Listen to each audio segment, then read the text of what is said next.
just completing a load out of Bridgeview, Illinois, coming over here to Crest Hill, Illinois.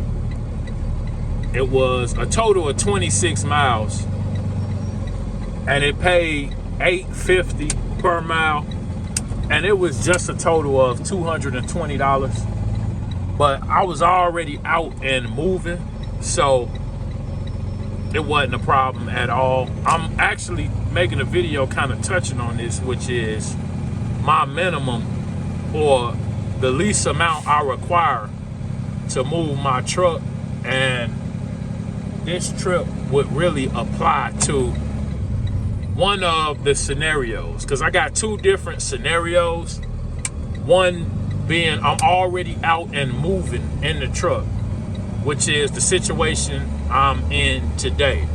I have another scenario where I'm at home on the couch watching TV. So I have two different rates that I require: an at-home rate and a in-motion rate. And I'm gonna talk about that a little bit more in another video. But like I said, this was a good trip to use as an example. I may use this trip as an example in that video. But tonight, which is something we kind of need to talk about, they're forecasting 6 to 12 inches of snow for our area. And pretty much everybody's kind of bracing themselves. Yeah, I was just talking to a guy I'm pretty familiar with from just seeing around the area, and it's crazy because, yeah, he was kind of talking about, you know, tonight and this severe weather, high winds, like I said, 6 to 12 inches of snow. We were kind of talking about that, and I told him, I was like, man, I see you around all the time. Even before we ever spoke, I kind of knew that you knew what you were doing. And he said, man, check this out. He pulled out his phone and literally was watching my video as he was completing the load. And I'm like, man, we just really, as content creators, don't know the impact that we have. Like, I consider myself a regular, everyday, average Joe. I'm just being honest. Like, half of the time when I'm out here moving around, I don't even think about YouTube. And just to think that it's individuals that support the channel. And what he said, and he's told me this twice, he's like, man, you get me through my day. You know how these lows are, you know. And he said, I got 3 of your recent videos to catch up on. And he said, yeah, you've been turned up too ever since the live stream. And I'm like, man, gratitude. You know, so many people consume the content. They come through, they watch I see the analytics. They watch the videos, don't like nothing, don't leave a comment, don't subscribe to the channel. You know, I love the real ones that not only are subscribed to the channel, but support the content and keep it 1,000. And when they see me, they say that. You know, they don't come around me and act weird or, you know, indifferent, you know. And I'm not asking anybody to approach me. Like I said, most of the time I'm not even thinking about YouTube. But just for certain individuals to show the appreciation for the effort that I spend, you know, making these videos and, you know, upkeeping the channel, you know, I definitely respect it. So I'm gonna just say that. But yeah, we're gearing up for a huge storm tonight. So what better way than to lead into this big storm with some cold weather safety?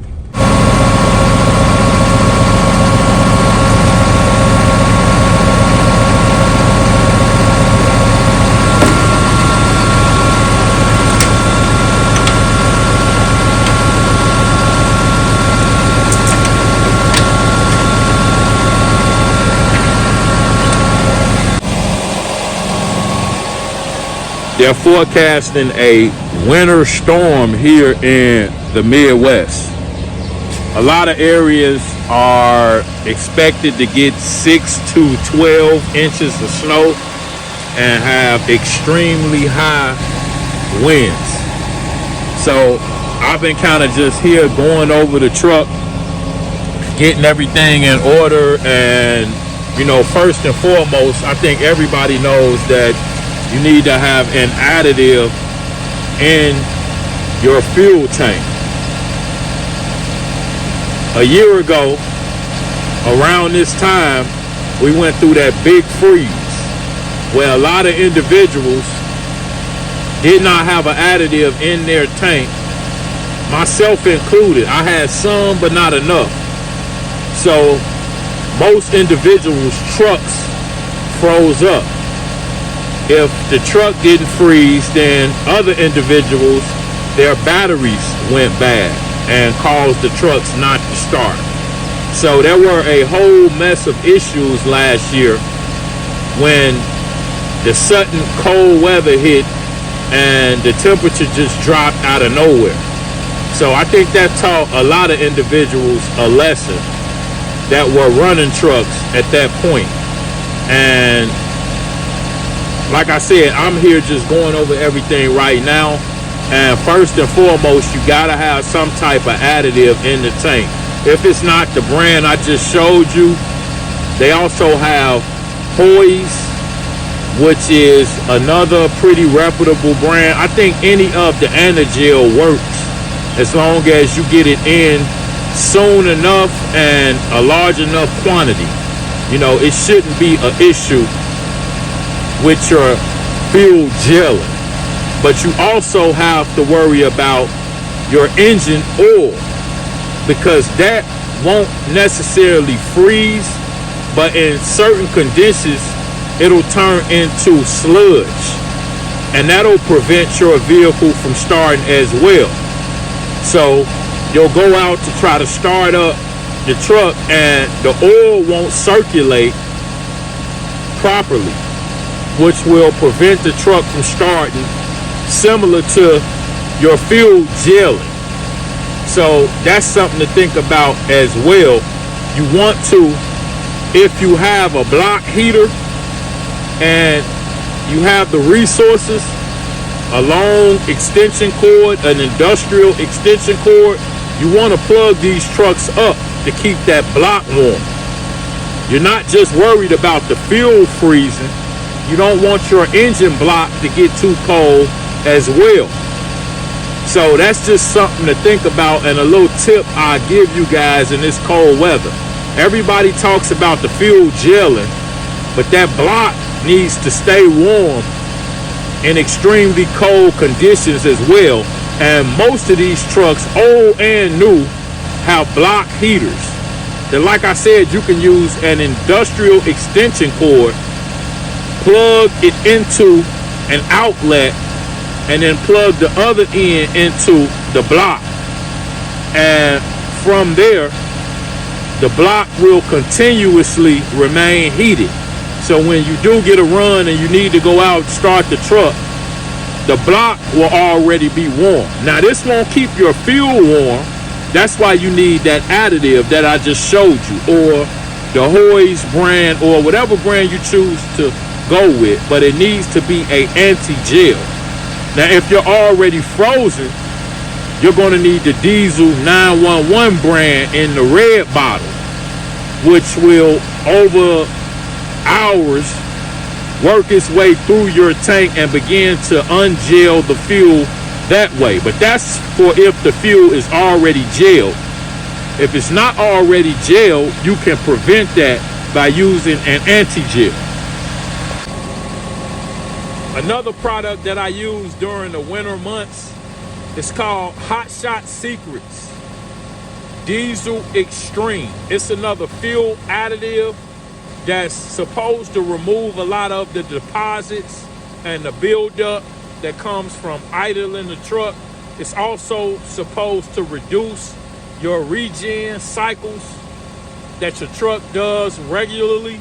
You're supposed to do a lot less regens. Now, I would use it sparingly, and I believe the best place to find it is Walmart, but I use this, like I said, during the winter to kind of remove some of the deposits caused by idling and so forth. And something else I'm gonna show you guys that I don't know if anybody has touched on this. On a lot of the trucks, this air tank is up on the front passenger side, near that front passenger wheel. Well, my tanks, I got two of them, they're actually in the rear of the truck.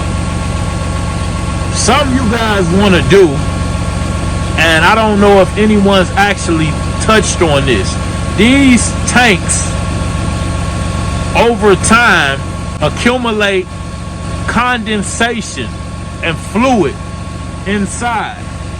So technically, what I was told by a maintenance tech at one of the shops that Enterprise used to send their trucks to was that you should drain these once a week. Most people not going to do it once a week, but what I'm explaining to you is the condensation and the fluid that builds and accumulates inside of here over time in cold weather situations will freeze. Now in the summertime, you might be able to ride for weeks, months on end with that condensation accumulated inside this air tank. But when the temperature drops below 32 degrees, you're going to run the risk of that fluid freezing inside your air tank and causing problems with the air dryer, the governor, and so forth. When you get that condensation to freeze up in these air tanks, it'll cause you a bunch of issues. I've had an Enterprise rental truck that had problems with the air dryer. The purge valve was popping open because it was building too much pressure, which will kick off an alarm on your dash on the inside of the truck. So all of this can be avoided by doing this one simple thing that I'm about to show you. And like I said, a maintenance tech that worked for International Center State, so the international dealership, he showed me how to do this. When I got my PM, I also asked my mechanic, and he told me the same thing, that these need to be regularly drained. So right now, I'm going to show you something really quick. You want to go over, and you see that little knob? Let you get a good look. You want to get your hand in here, and you want to turn that.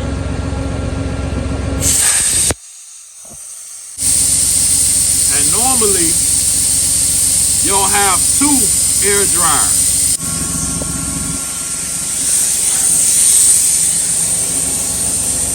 This is my second air dryer. It has a valve right here as well.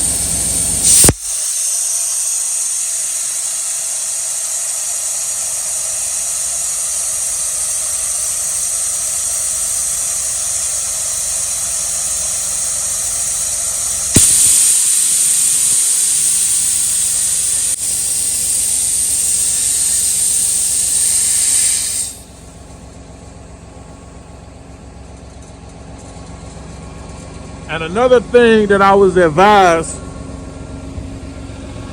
by my maintenance tech was that be careful when draining those, because sometimes when you open them, if they're worn, they won't close completely. And then you'll have like an air seep in your tank. Another thing is, this lock in cold weather situations will tend to freeze. So a lot of times it's good to carry like a grill lighter, because you don't want a regular lighter trying to warm this thing up. You're going to burn your thumb off. So you want something like a grill lighter or a torch lighter, as well as de-icer, because a lot of times you could get in the facility and what will happen is that'll freeze up, and you'll have a situation where you need to get that loose, either to load or unload. So you'll have individuals that won't be able to get that roll-up door open. So you want to keep like a torch, lighter, and some type of de-icer that you could use on not only that back door latch, but also for your door locks in case this freezes up. So, like I said, you want to have a diesel fuel supplement.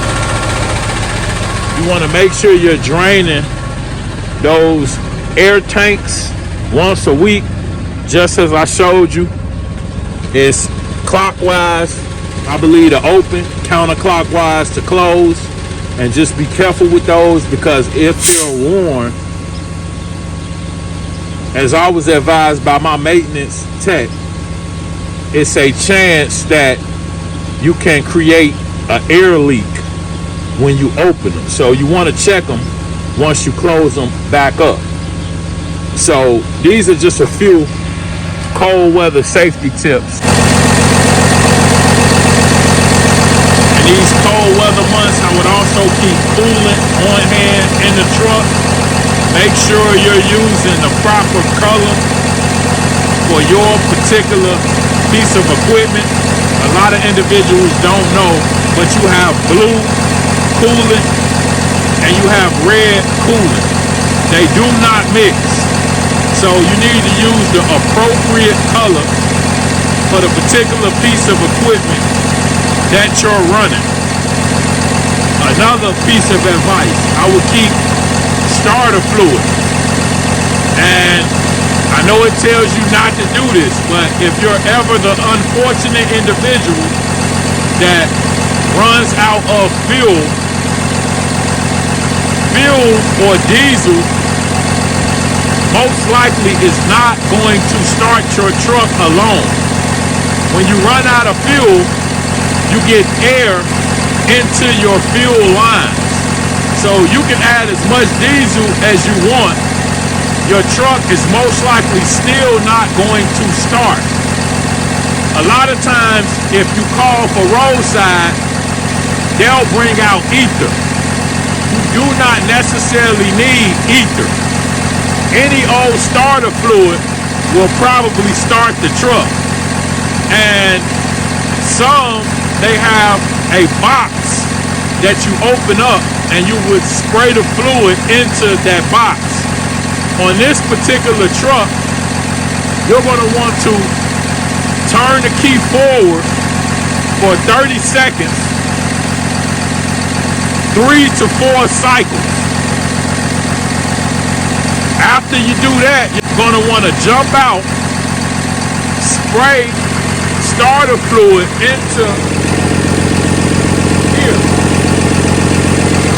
Then you're going to jump back in the truck and attempt to start it. This may take a couple of attempts for the truck to actually turn over. You may have to go in, do the key cycle where you turn the key forward for 30 seconds, turn it back off, turn it forward for 30 seconds, turn it back off, turn it forward for 30 seconds, turn it back off, jump out, spray starter fluid into here, run back inside, turn it over again. Rinse and repeat until you get the truck started. Like I said, you don't want to be the unfortunate individual to be in this situation. But if you are, you're not going to be able to start the truck with diesel fuel alone. You're going to need starter fluid. So you'll be out there all day freezing to death trying to get the truck started if you don't know this little piece of advice.